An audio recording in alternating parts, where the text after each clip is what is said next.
Girl, I don't want to be the person to get it wrong, honey, because I know as less as possible, but I know enough in the political realm to be able to tell you that if I had to give Charlie a description, he is the modern day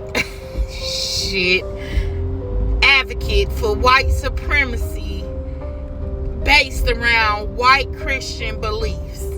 That sums it up. A cheerleader for the MAGAs. Now keep in mind, I know your FYP are full of some unleveled perspectives of Charlie, because you got the YC people that are Republican or in the MAGA cult that are highly offended by anything anyone says negatively about Charlie. And if you say white supremacy, they detach it from racism as if white supremacy and racism are two different things, and it's absolutely positively not.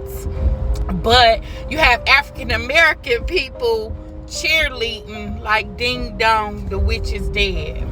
Charlie himself stated that empathy is a weakness in America that needs to be gone. I can't stand the word empathy. Actually, I think empathy is a made-up New Age term that it does a lot of damage. So the African American community just feel like, and liberals feel like, okay, he gone. And then there's the element that he was unalived via pew pew and pop, dead in the neck. But Charlie himself advocated, stating that he felt like unalivings due to weapons were absolutely positively necessary in order to protect our Second Amendment rights. He stated this, I believe, in reference to someone speaking about the mass shootings that goes on in America. It's much better for me to use inserts and clips from Charlie's own mouth, because it's a heated topic right now, and baby, they not giving up. He was a modern day saint.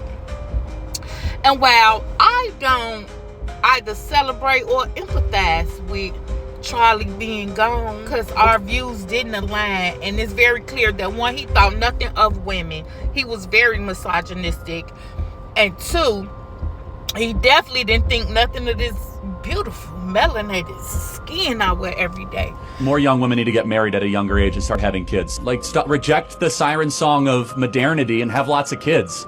Like, being a partner at a local law firm actually isn't that big of a deal. Having 3 kids is a really big deal. It's time for us to stop listening to rap music and this degenerate hip-hop stuff and go back to the music that built our civil... Let's just hear something from Charlie himself.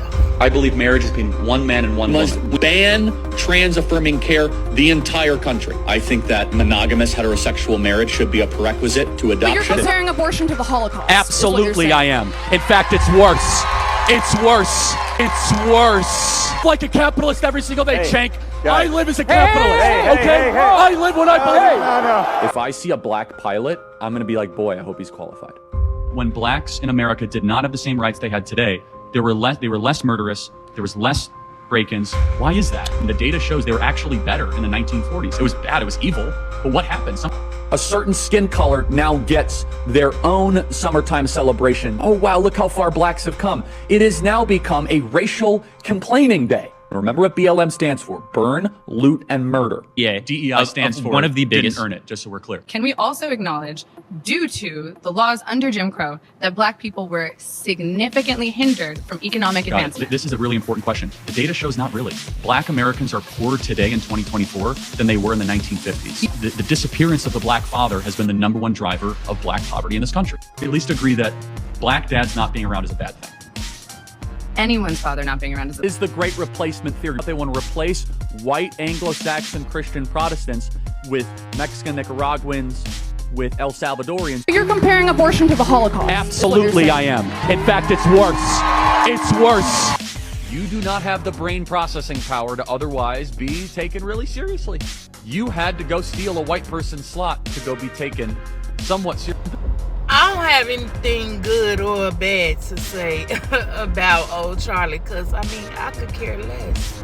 But what I will say is, I feel like Charlie was the sacrificial lamb for the Republican Party and for conservatives to stir up a much more level of intensity in this race-baited society they've created from the very beginning of this term in Donald Trump's presidency.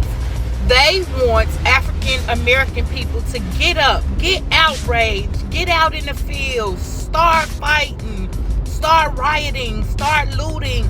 They want war with us. They do. And because we won't stand up and get ourselves upset about what they got going on, it's pissing them off. And so I feel like Charlie was the ultimate sacrifice because, one, they knew for a fact the absence of his voice would enrage their constituents and their supporters to feel like it was a black on white crime, because that's the narrative they painted when he was initially assassinated. But two,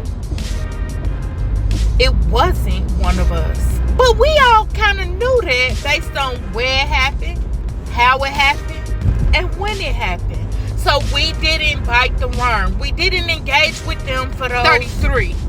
We didn't engage with them for those 33 hours it took for them to identify the suspect, name him to the public, put out a reward for him, and ultimately apprehend him without incident, may I add you. But had it been a black American, we all know how that would go. The truth of the matter is, black lives are not as valuable as white ones. That's the truth. I'm not upset by that. But shit, Charlie was. Because he felt like we have too many privileges and too many rights in this country. And I mean, if you just search the comment section, you will see the people who support Charlie and his current administration constantly saying, go back to where you came from, go back to your homeland. As if they don't know goddamn Christopher Columbus stole this land himself. They really think it's theirs. They think they the narrators. They think they can control and manage us, so to speak. I don't know about nobody else, but I'm my own goddamn boss. And a lot of my ancestors died for my rights.